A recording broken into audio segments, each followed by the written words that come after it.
한양으로 천도했음에도 불구하고 이방원과 원경왕후 사이의 갈등은 계속되었다. 이는 새로운 왕조의 기반을 확고히 다지기 위해 민씨 가문의 영향력을 반드시 약화시켜야 한다는 이방원의 결연한 의지에서 비롯되었다. 그는 강한 왕권이 국가의 안정을 위한 필수 요소임을 이성계를 통해 직접 경험했다. 그러나 민씨 가문은 여전히 강세를 유지하고 있었고 수도를 옮긴 것만으로는 그들의 세력을 약화시키지 못했다. 한편 원경왕후의 동생 무질은 세자에게 빼깃을 선물하며 친분을 과시했지만 이방원의 심기를 건드렸다.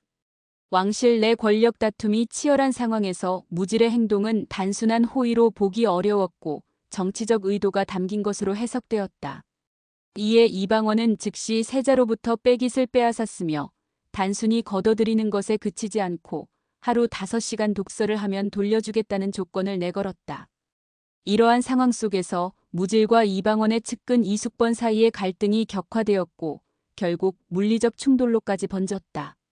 이는 단순한 개인 간의 대립이 아니라 이방원과 원경왕후 간의 권력 싸움이 표출된 결과였다. 이때 명나라 사신이 조선을 방문하며 대규모 공력 파견을 요구했다. 이방원은 난처한 상황에 놓였으나 원경왕후는 이를 해결하기 위해 직접 나섰다.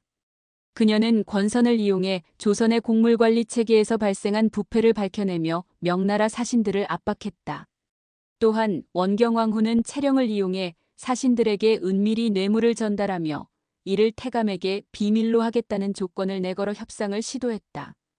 더 나아가 공려 문제를 근본적으로 해결하기 위해 명나라의 황태감을 설득해 즉각적인 파견 대신 차후 논의로 미루는 성과를 이끌어냈다. 한편 이방원은 조선을 이상적인 국가로 만들기 위해 어떠한 방해 요소도 용납하지 않겠다는 결의를 드러냈다. 이에 원경왕후는 그 장애물에 자신의 동생들도 포함되느냐는 질문을 던졌고 이방원은 망설임 없이 그렇다고 답했다.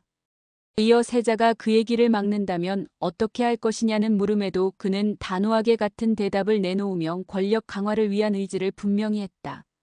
그러나 이러한 상황은 결국 이방원의 분노를 더욱 자극했다. 그는 민씨 가문이 자신의 계획을 지속적으로 방해한다고 여기며 극단적인 결정을 내렸다. 세자에게 왕위를 물려주겠다고 선언하며 옥새를 건네 신하들과 민씨 가문의 반응을 살폈다.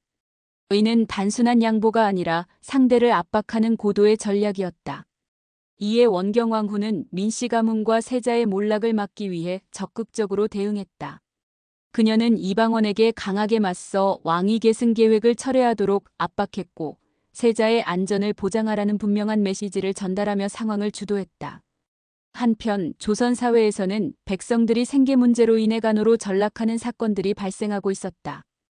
이방원은 이를 민씨 가문의 책임으로 돌리려 했으나 원경왕후는 이를 구조적 문제로 인식하고 원인을 규명하기 위해 나섰다.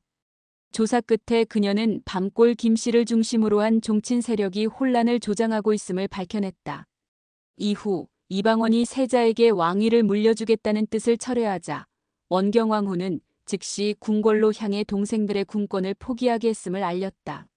하지만 이방원은 여전히 경계를 늦추지 않았고 종친과 외척 중에도 민씨 가문과 연관된 인물들이 많다며 원경왕후를 압박하며 긴장의 끈을 놓지 않았다.